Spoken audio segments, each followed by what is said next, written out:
Good morning and good afternoon. Welcome to another episode of Before Coffee. It is Good Tuesday, which means we'll be covering all the positive news that's happening out there, and depending on your opinion, some stuff that may not be positive, but hey, that's how life is. Let's go ahead and get into our headlines. Today on Before Coffee, 79% of Crohn's disease patients in remission after early intervention. Now let snow that California is getting has erased its snow deficit. As France guarantees the right to abortion, other European countries look to expand access. And good news for Good Tuesday, India's poverty rate has gone below 5% for the first time. In culture news, Israel rewrites its lyrics to its Eurovision Song Contest entry. And I'm schizophrenic and so am I. It's Multiple Personality Day on March 5th, 2024. I'm Before Coffee.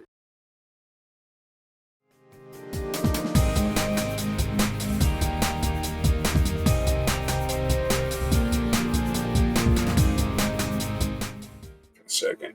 All right, our first news story is coming out of... Where is it coming out of? The medical industry, I guess.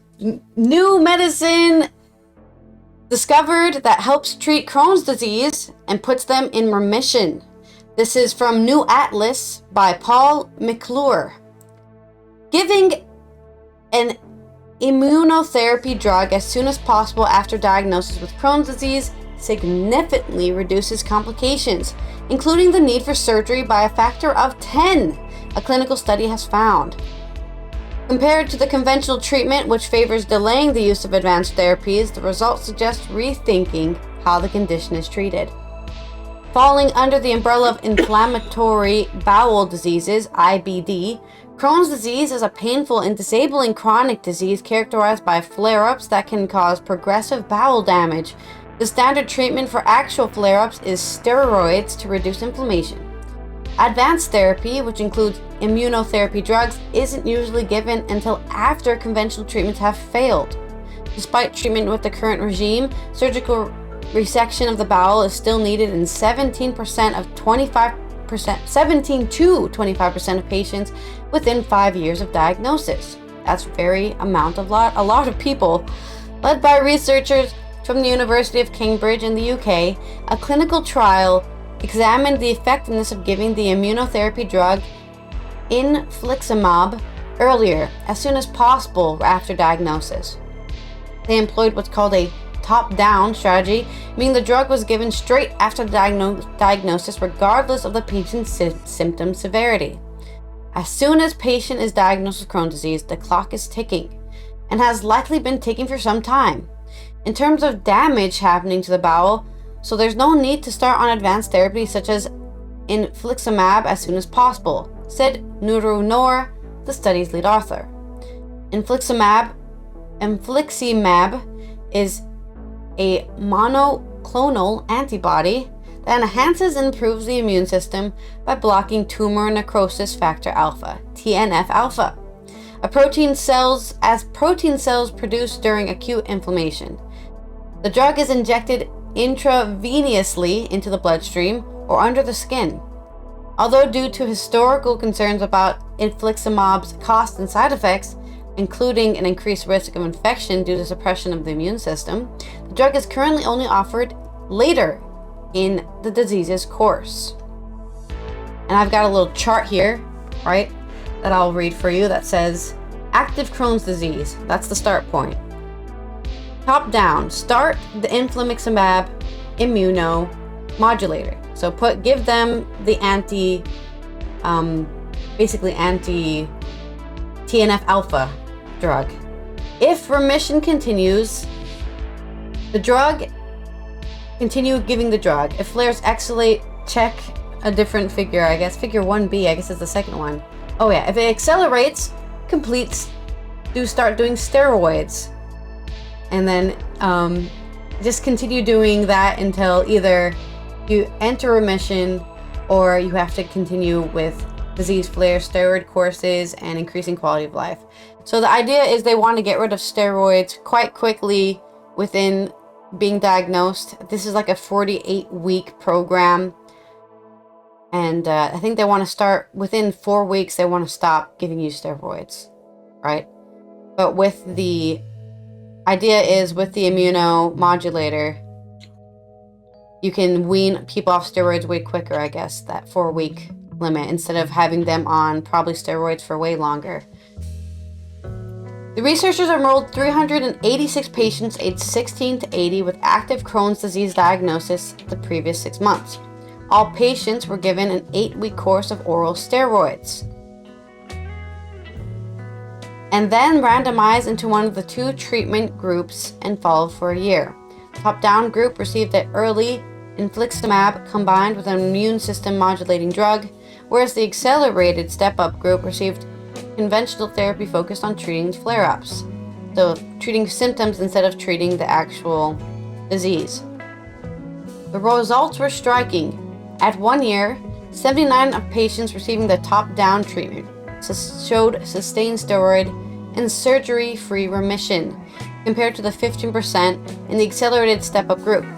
The top-down group had fewer adverse effects, including disease flare-ups and serious adverse events, than the accelerated step-up group. 10 participants in the accelerated step-up group required urgent abdominal surgery for their Crohn's versus 1 participant in the top-down group. Yeah, it's almost, that's science for you. It looks like giving the immune modulators way better, or at least sending you into remission.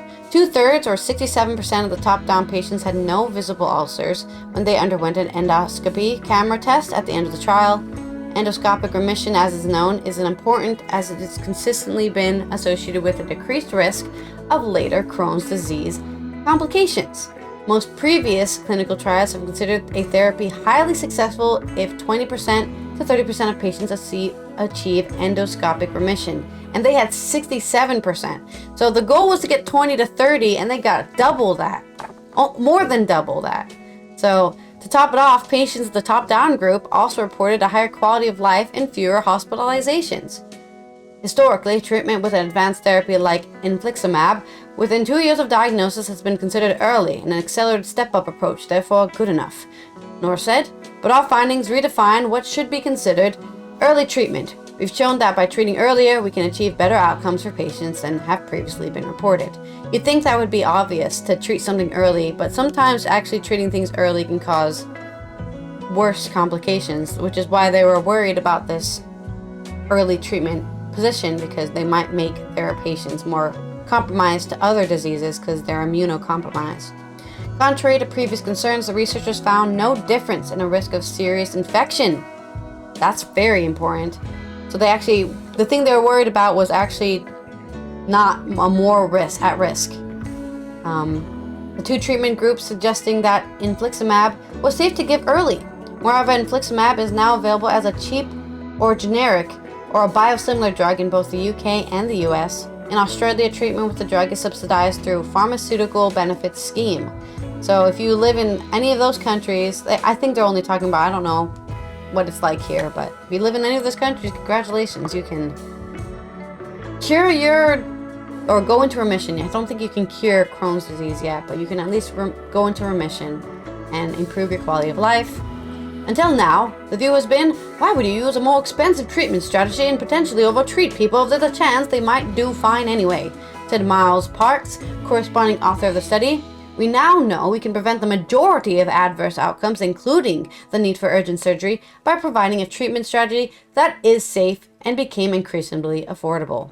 While other anti-TNF drugs such as adalimumab and adalimumab work similarly to infliximab and are significantly cheaper, more research is needed to establish whether they're clinically effective.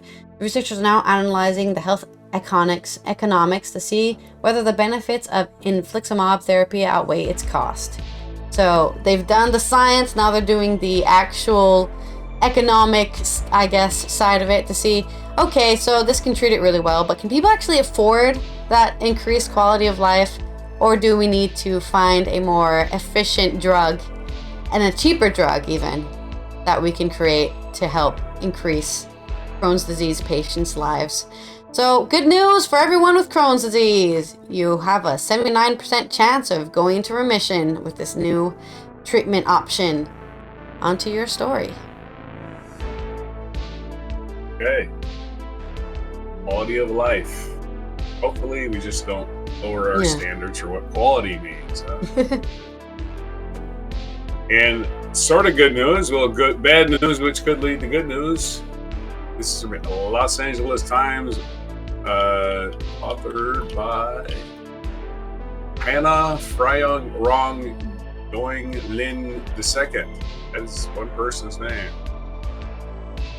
A monster blizzard that blasted California and Sierra Nevada with gusts of up to 190 miles per hour and up more than 10 feet of snow over the weekend shattered the state's snow drought. Significantly boosted vital snowpack levels. Statewide snowpack by Monday had swelled to 104% of normal for the state, and the snow water equivalent of 24.4 inches. Snowpack was about 94% of its average for April 1st, the data when it's typically at its deepest. On Thursday, hours before the chilly winter weather storm, you know what I mean. The snowpack had measured only 80% normal. It was an impressive turnaround compared to the beginning of the year when the snowpack was only at 32% of normal. Officials are optimistic the blizzard would offer significant snow boost, it ending up being a game changer. It takes us effectively from needing about 25% of our snowpack to get up to a good water year to being up to about 6%, which is absolutely fantastic, said Andrew Schwartz, a lead scientist for UC Berkeley's Central Sierra Snow Lab. We're exactly where we want to be, realistically. But state water officials note there still needs to be more snow for California and the water year at average. The storm did not push us all the way to April 1 average, state climatologist Michael Anderson said in a statement. The Southern Sierra is still behind the average for this time of the year. March will remain a critical month to see how we will finish out the season. We may still need some additional storms to boost our snowpack above average by April 1st and improve our chances of having average runoff into our reservoirs.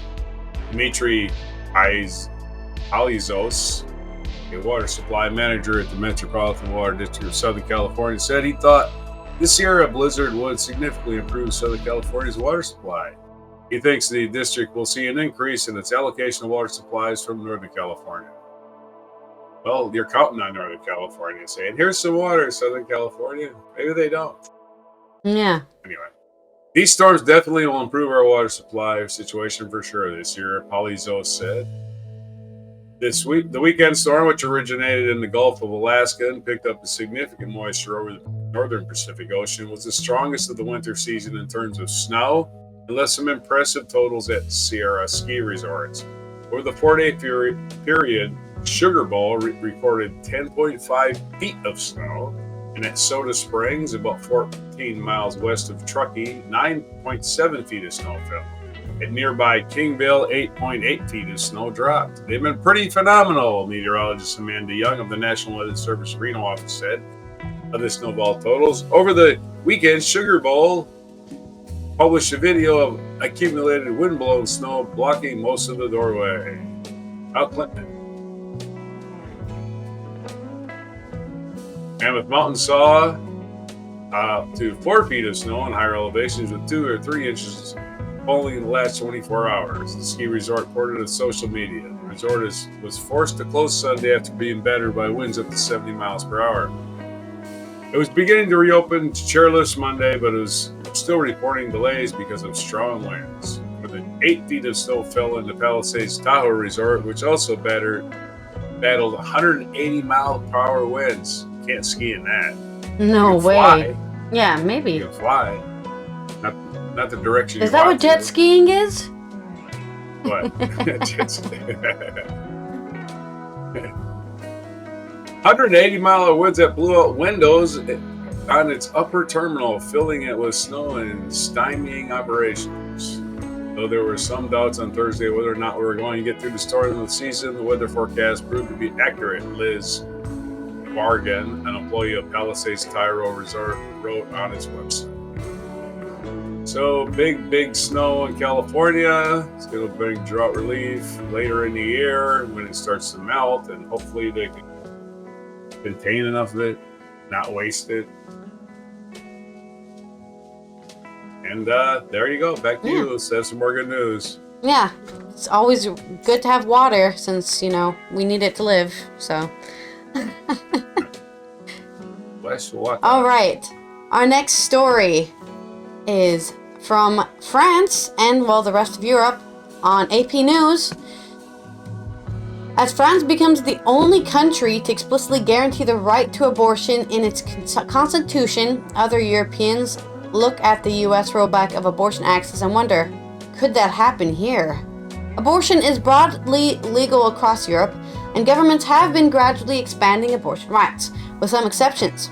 Women can access abortion in more than 40 European nations from Portugal to Russia, with varying rules on how late in pregnancy it is allowed.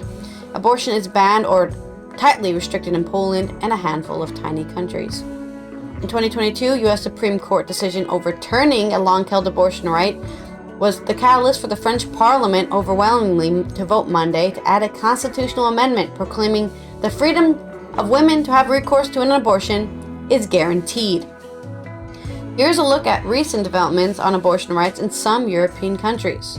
Poland. Poland's predominantly Catholic banned your abortion in almost all cases, with exceptions only when a woman's life or health is endangered or if the pregnancy results from a rape or incest. Of course, you have to convince a doctor somewhere that your life is in danger, because there are people out there who'll be like, nah, you'll only have a 70% chance of dying, so your life is endangered, you're having that child.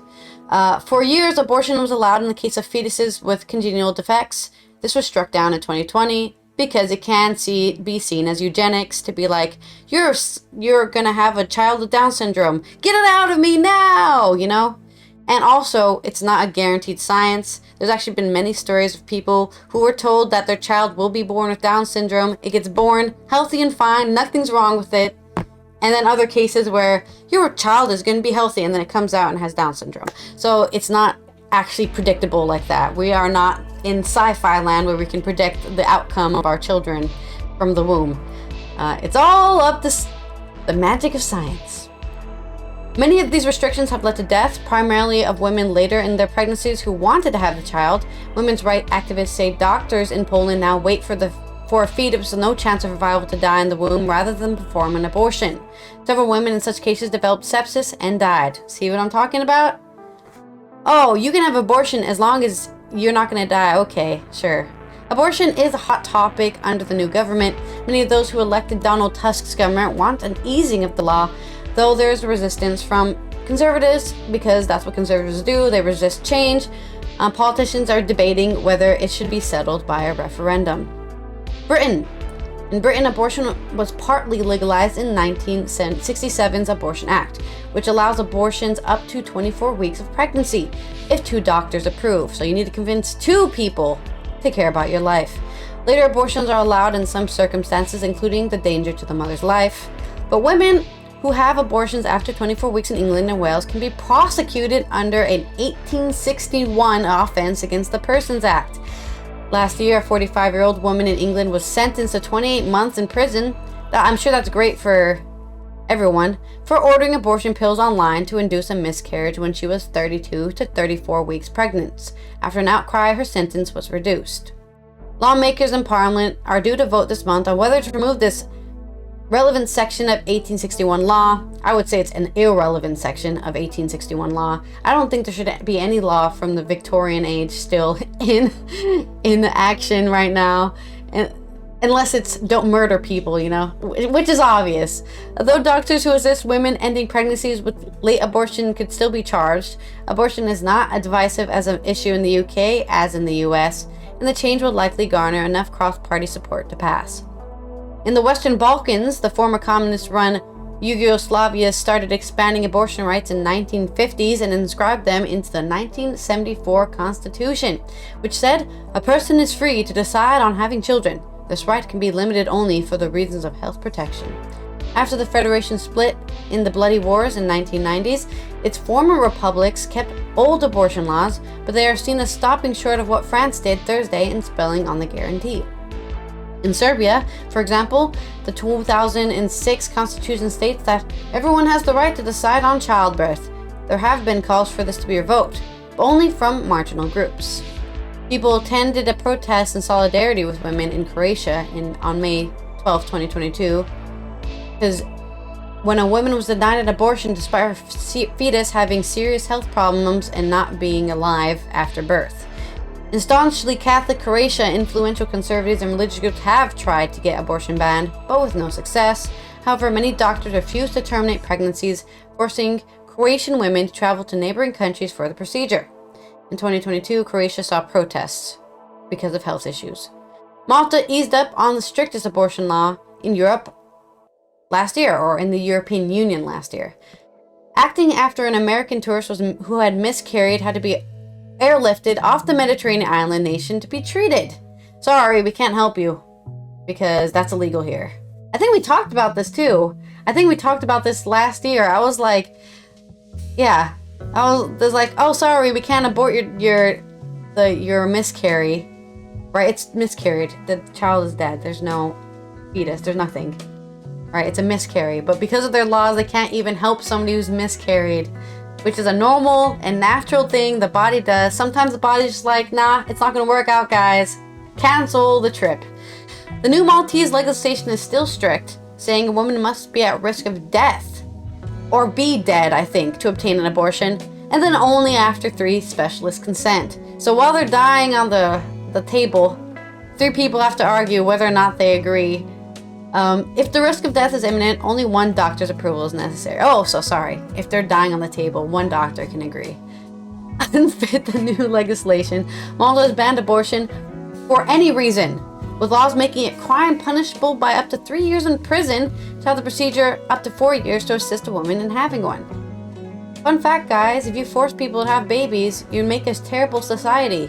If people don't want their children, you just make a bunch of emotionally abused children who don't want to live in the world and think the world is a cruel place. I don't see the point of this. Italy and San Marino. Italy resisted Vatican pressure and guaranteed access to abortion starting in 1978, allowing women to terminate pregnancies upon request in the first 12 weeks of pregnancy or later if her health or life is endangered. The 1978 law allows for medical personnel to overwhelmingly Roman Catholic country to register as conscientious objectors, which in practice often greatly reduces women's access to the procedure and forces them to travel long distance to obtain one. I'm sorry, this goes against my religion. I shall not help you. San Marino, a tiny country surrounded by Italy and one of the world's oldest republics, had been one of the last European states to still criminalize abortion in all circumstances until 2022, when it legalized the procedure in its first 12 weeks of pregnancy. Although abortion in Russia is legal and widely available, authorities have been actively seeking to restrict access to it as President Vladimir Putin champions traditional values. Guess what was really traditional? Having miscarriages and then moving on with your life. Because I have to go work on the farm. That's pretty traditional. I think somebody I saw a story on social media, which, grain of salt here, about how I think it was her grandfather or her father was born while his mother was churning butter. She was churning butter, her water broke, she paused for a sec, popped him out, put him on the bed, and continued churning butter. And that's how women, pregnancy does not need to be a traumatic thing. It can be a casual, pop it and drop it kind of thing. But for some reason, we've made it into such a sacred, religious, sacredly thing, right? The magic of childbirth must be protected at all costs. It's I don't know, freaking animals do it every day, and you're not yelling at them from having miscarriages. You're not seeing those nature documentaries. Unfortunately, the child was not born, and the lion was put in prison for 3 years. That's not happening. Honestly, the weird thing about animals is they eat their unborn children or their their stillborn children, sorry. Because, hey, I wasted a lot of energy growing that thing. What the fuck? It's so full of carbohydrates. And then... So, I don't know. Humans are weird. I'm not saying eat your stillborns, but humans are weird that we've made such an ideological stop point on this. Women in Russia can terminate pregnancy until 12 weeks without condition, until 22 weeks in case of rape and any stage of medical reasons. Pressure on abortion rights increased after Moscow's invasion of Ukraine in 2022 because they probably need more soldiers for their unending war. And since 2023, 7 Russian regions have passed laws punishing anyone found to coerce women into abortions. Okay, so there is a protection for women's rights to not be coerced into giving up their children. In a number of regions, Russians-occupied Crimea, private clinics have refused to perform abortions, pushing women instead to state health care facilities where it takes more time to make an appointment, and then soon after it's past the 22-week mark, and you're not allowed to have an abortion anymore, probably. So, as usual, sucks being a woman in a patriarchal society. In my perfect world, how abortion would be handled is simply how that one person who got, I think in Britain, who was put in sentenced to 28 months in prison. I'm gonna order some abortion pills. I'm gonna take them, have a few days off, and go back to my life. And that's how it should be. Nobody's fucking business. I don't care, husband, your uncle, I don't care who. Nobody's business but my own. It's my body, and that's my opinion as a woman. Your story. Okay, well, I'm with more good news. Where were you? Was that good news? Yeah, it was good news that France has legalized abortion in all forms. Oh, okay. That okay. was. So, all right. That was just an update that there's some European countries that need to match France's dedication to women's rights. There you go. I just wanted to reemphasize this was good news. Yes, this was good news. All right. In other good news, this is from Andy Corbley of the GoodNewsNetwork.org. Got a couple stories from him because they're kind of short. Poverty rate in India drops below 5%. First time ever. That was good. Since they started bookkeeping it anyways. I'm sure it's probably better than it was 100 years ago. I don't know what it was like in the ancient Indian civilizations or something. Well, they've had a caste system forever. The images of Mother Teresa's work in Calcutta gave many people the idea that post-independence India was a place of destitution and grinding poverty. But today, it's on the course of one of the great economic miracles in history. The gargantuan nation state has reduced the official poverty level to below 5%, according to the Consumer Expenditure Survey conducted by the National Sample Survey, the NSSO. The last such survey was released a decade ago. And over the latest sample period, a decade ago, as I was burping, over the latest sample period, the office separated respondents into 20 different categories based on household income and found that the average per capita monthly expenditure in rural households is 3,773 rupees, or $45, while an urban household reaches 6,459 rupees, which is $78. This is the lowest divide in monthly expenditure between urban and rural Indians ever recorded by the NSSO since the last survey. There has been a 2.5-fold increase in consumption in both urban and rural households, suggesting a significant progress in alleviating poverty. Consumption is often used to measure strength in poverty in modern economics, as the method is major flaws, such as the ability to disguise underlying weaknesses, but the NSSO believes that their data indicates that the fall of poverty in India is below 5%. More gradually, the NSSO recorded a fall in spending on cereals and grains and an increase in spending on fruit, vegetables, dairy products, and processed foods, showing an evolving dietary pattern indicative of more economic means available to the general public. While India contains several of the world's largest cities, there are still 1.8 rural Indians for every one urbanite. if rural Indians were a country, they would be the second most populous on Earth. Did you know that? Wow. If rural India was just a country, it would be the second biggest country on Earth.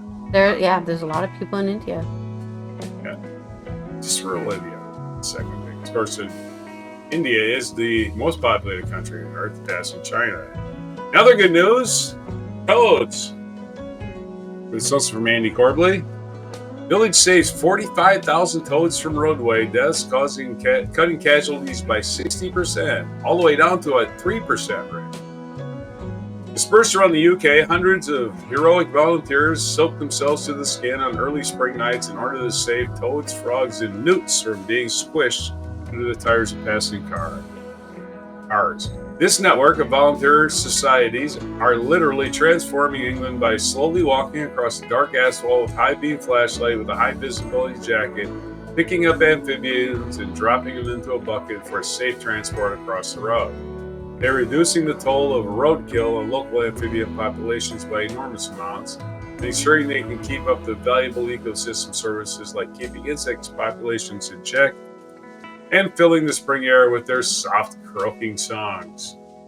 If you don't live in a wet or rain-prone area and you've never been on the road during a frog-toad mating season, you might think, how hard is it to just avoid running them over? It's not that simple. For starters, because they can gather in such numbers, and that swerving to avoid one puts your tires on another. And small frogs and newts just look like leaves and twigs in a dark tarmac through a rain-splattered windshield. Last year, England's 203 amphibian rescue groups saved at least 115,000 animals from the roads.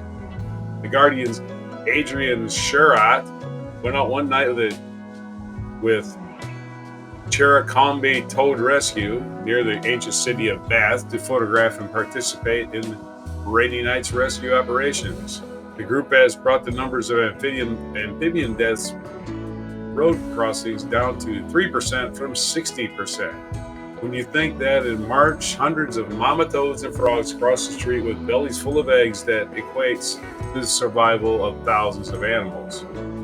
Bath is renowned for wet areas and hot springs, and frogs and toads need to reach these bodies of water and lay eggs. But being a well-developed area, it involves crossing a lot of roads.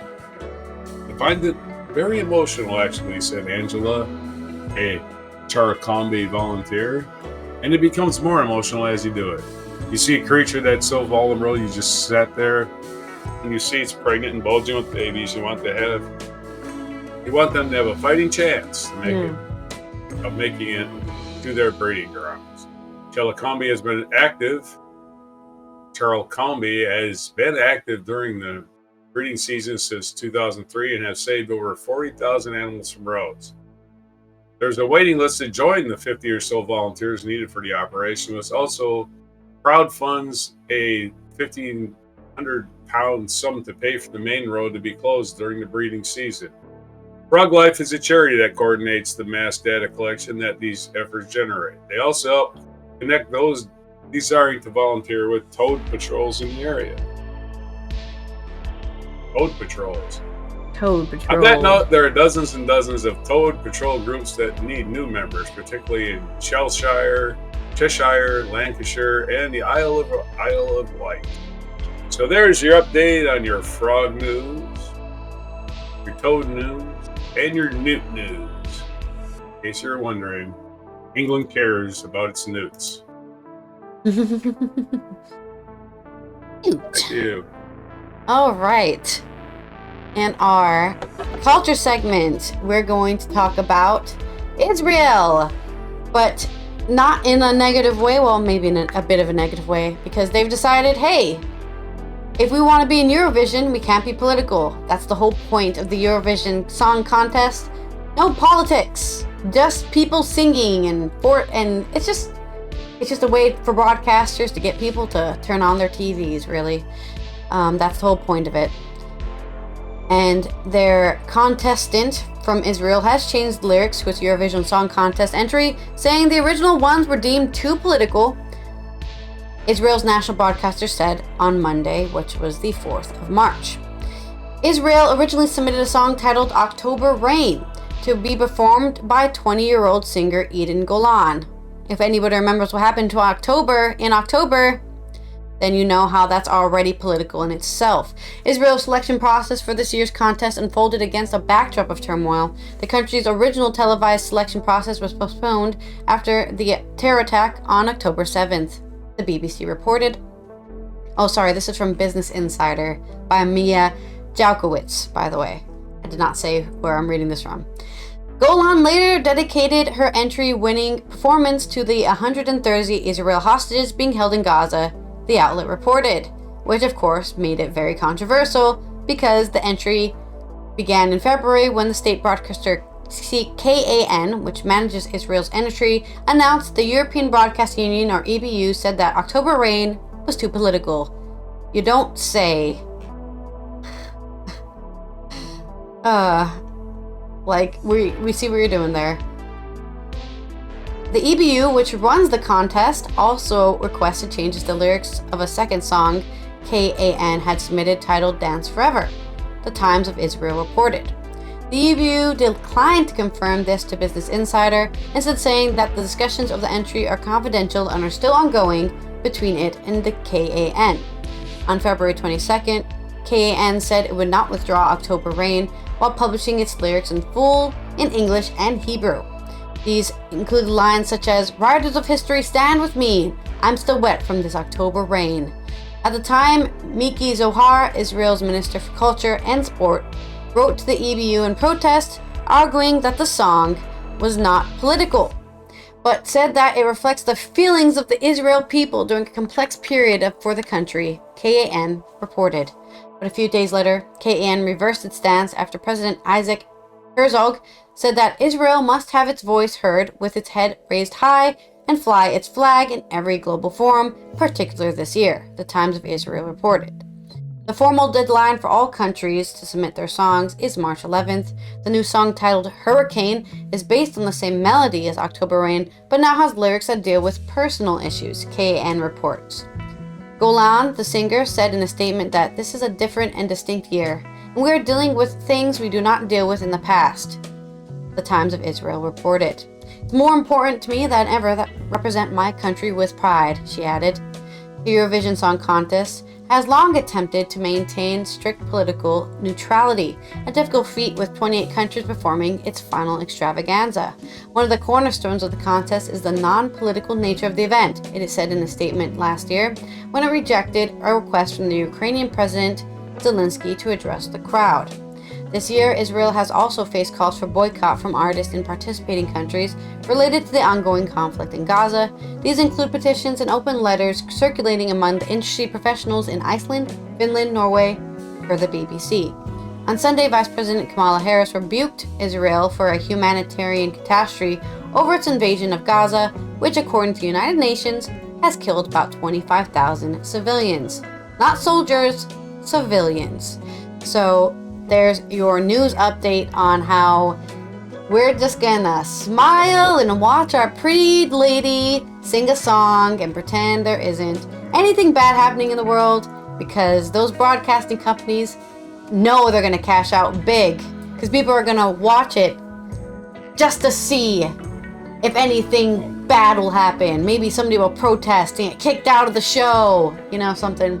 I'm not gonna watch it because I've never watched it. I just scroll on social media going, oh, cool, something happened.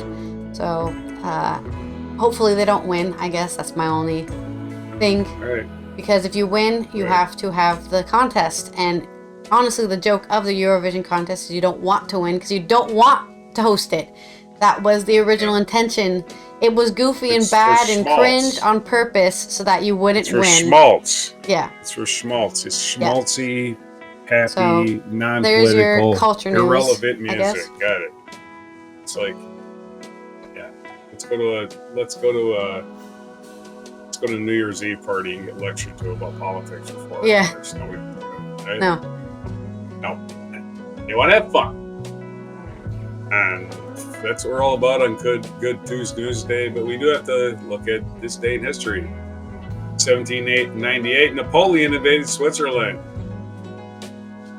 occupied Bern, ending the ancient ruling system of that country, which is called the Confederation of the 13 Cantons. And that's why they speak French in Switzerland. Is that why? Probably, yeah. Because Switzerland's closer to Germany, I thought. Well, it doesn't matter. That's my theory. Whether it's historically correct doesn't matter. 1871, Polish-German activist Rosa Luxemburg played a key role in the founding of the Polish Social Democratic Party, and the Spartacus League was born in Zamość.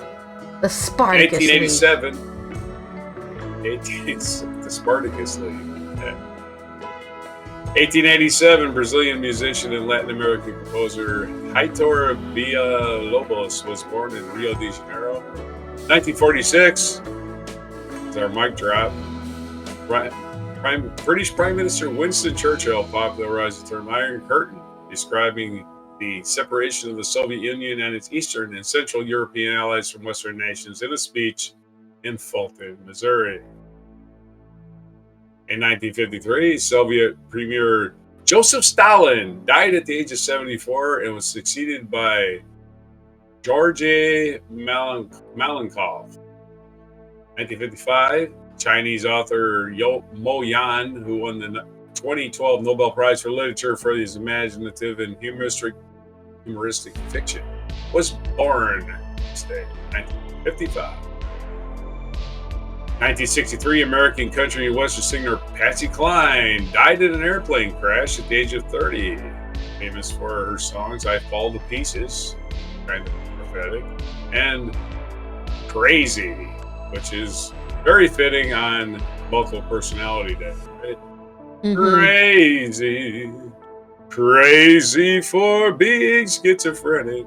Well, schizophrenia and multiple personality disorder are actually different disorders. Just want to be clear on that.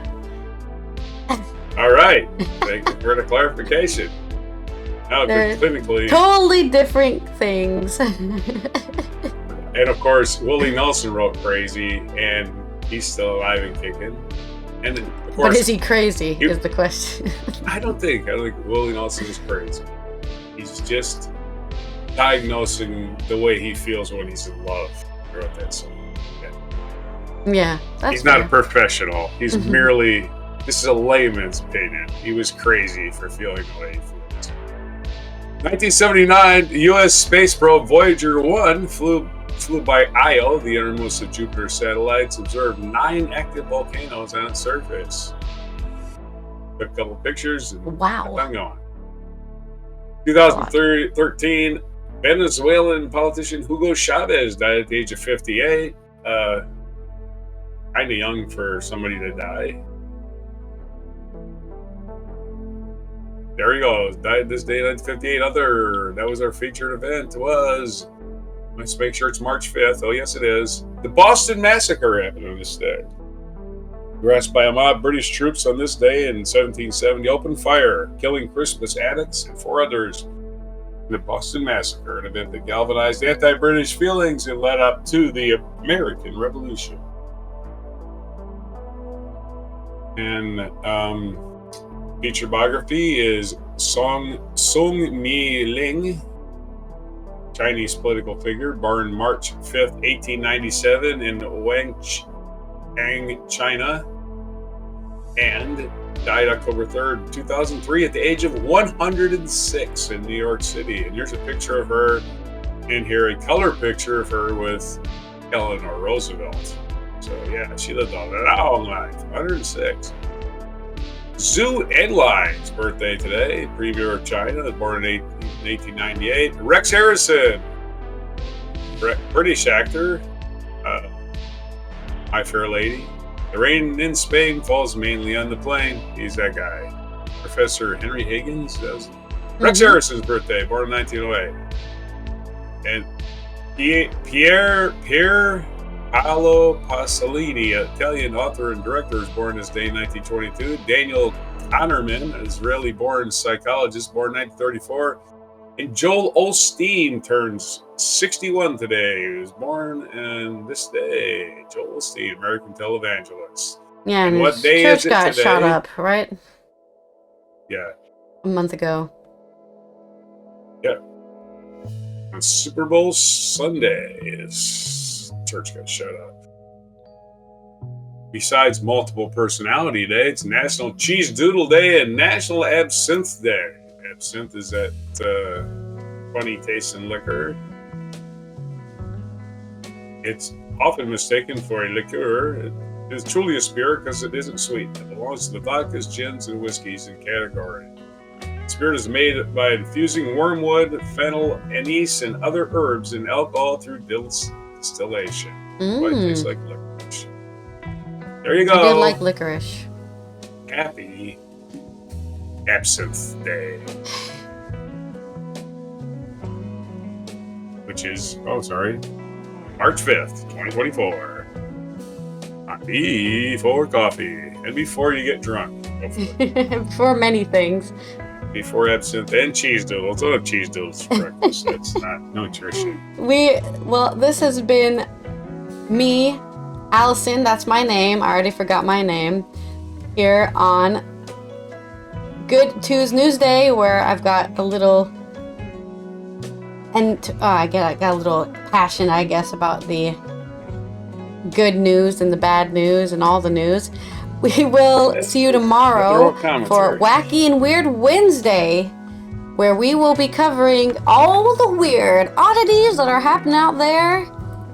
And we don't know why, but people are weird sometimes and they do weird stuff. Hopefully nothing with pythons this week. We've had too many stories about pythons. We'll see you next time. Have a good one. Here's your mic drop moment. To give my true and faithful counsel in these anxious and baffling times. The strong lights were making things difficult for him, and at this point it was necessary to dim them, which rather spoils the picture, I'm afraid. Neither the sure prevention of war nor the continuous rise of world organization will be gained without what I have called the fraternal association of the English-speaking people.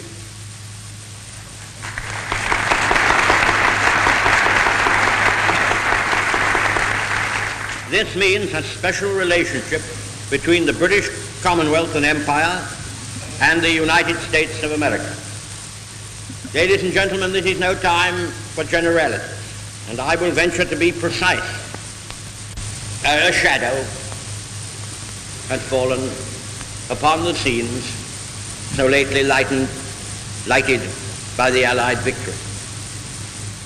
Nobody knows what Soviet Russia and its Communist International Organization intends to do in the immediate future. From Stettin in the Baltic to Trieste in the Adriatic, an iron curtain has descended across the continent.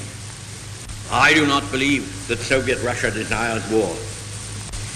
From what I have seen of our Russian friends and allies during the war, I am convinced that there is nothing they admire so much as strength, and there is nothing for which they have less respect than for weakness, especially military weakness. If we adhere faithfully to the Charter of the United Nations and walk forward in sedate and sober strength, seeking no one's land or treasure.